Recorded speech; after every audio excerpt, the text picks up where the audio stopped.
Doctor साहब, आप जो है नगर अध्यक्ष के प्रबल दावेदार हैं, इस पर आप क्या कहना चाहेंगे? आपका बहुत बहुत धन्यवाद। किंतु मैं प्रबल नहीं, छोटा ही दावेदार हूँ। बाकी पार्टी यदि मेरे पर भरोसा करती है तो पार्टी के भरोसे को मैं पूरी सन्नद्धता के साथ और पूरी दृढ़ता के साथ निर्वहन करने की चेष्टा करूँगा। और मेरी प्राथमिकताओं का जहाँ तक आपने प्रश्न किया है, तो सर्वप्रथम मेरी प्राथमिकताओं में ये रहेगा कि जितने भी धार्मिक स्थान हैं, उन धार्मिक स्थानों पर भक्त जनों की सुरक्षा व्यवस्था एवं प्रत्येक प्रकार से उनकी सुविधा का ध्यान रखा जाए, एक ऐसा वातावरण बने। और नगर पालिका परिषद खलीलाबाद का कार्यालय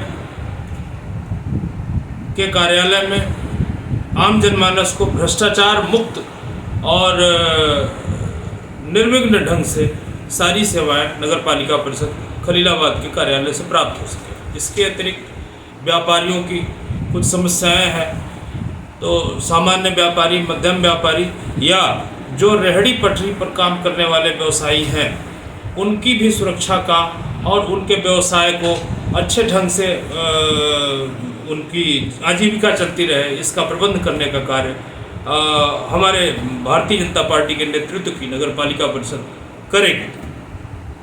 माना ये जा रहा है कि अगर नगर के लोग आपसे अपेक्षाएं रखते हैं और उनके अपेक्षाओं पर आप खरा उतरते हैं, आपको टिकट मिलता है, तो आगे क्या प्राथमिकता होगी विकास कार्य के लिए?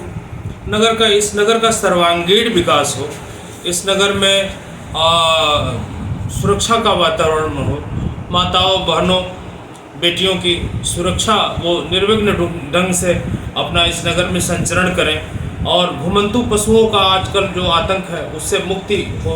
गो आश्रय स्थल बनाए जा रहे हैं सरकार के द्वारा, तो सारे गोवंश जो है गो आश्रय स्थलों में पहुंचाए जाए, ऐसी व्यवस्था करने का प्रयत्न और नगर के सर्वांगीण विकास का, जिसमें कोई भी कोना छूता न रहे, ऐसा एक सर्वांगीण विकास की संकल्पना मन में है।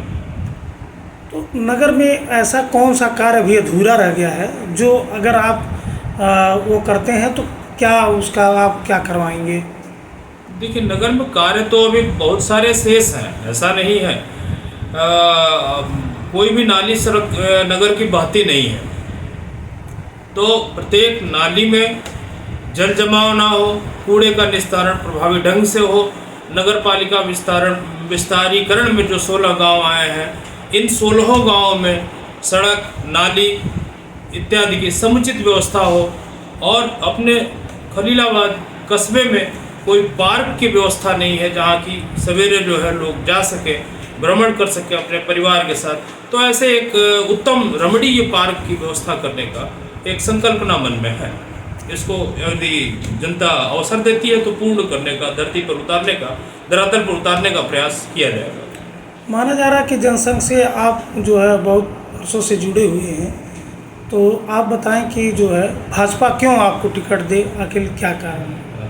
हाँ, राष्ट्रीय स्वयंसेवक संघ का मैं एक छोटा सा कार्यकर्ता हूँ और राष्ट्रीय स्वयंसेवक संघ ने मुझे अंगीकृत किया, इसके लिए मैं बहुत कृतज्ञ हूँ। बाकी हम सारे कार्यकर्ता ये जानते हैं कि राष्ट्रीय स्वयंसेवक संघ का कार्य ईश्वरीय कार्य है और हम लोग ईश्वर का कार्य करते हैं।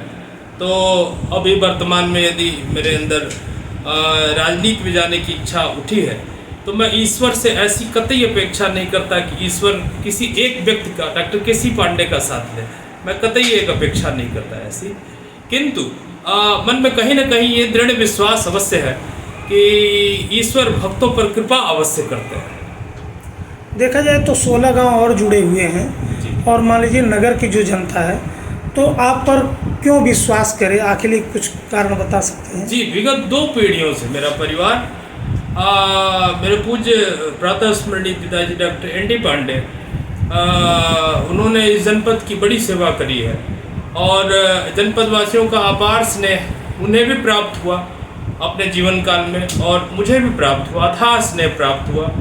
और उस स्नेह का ही प्रतिफल है कि आज जिस गली में हम लोग बैठे हैं, इस गली को डॉक्टर एन.डी. पांडे गली के नाम से जाना जाता है। यह बहुत बड़ा धन अपने आप में है। ये इस नगर के निवासियों का अपार प्रेम है, अपार प्रेम और समर्थन है।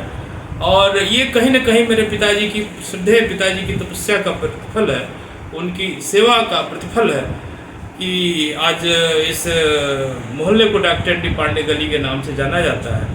और उनका पुत्र होने के नाते मेरा ये परम पुनीत कर्तव्य है कि मैं उनके द्वारा किए गए सेवा कार्यों की श्रृंखला को आगे बढ़ाते हुए नए कीर्तिमान स्थापित करते हुए उनके नाम को नई बुलंदियों और नई ऊंचाइयों पर ले जाऊं, ऐसी मेरी संकल्पना है।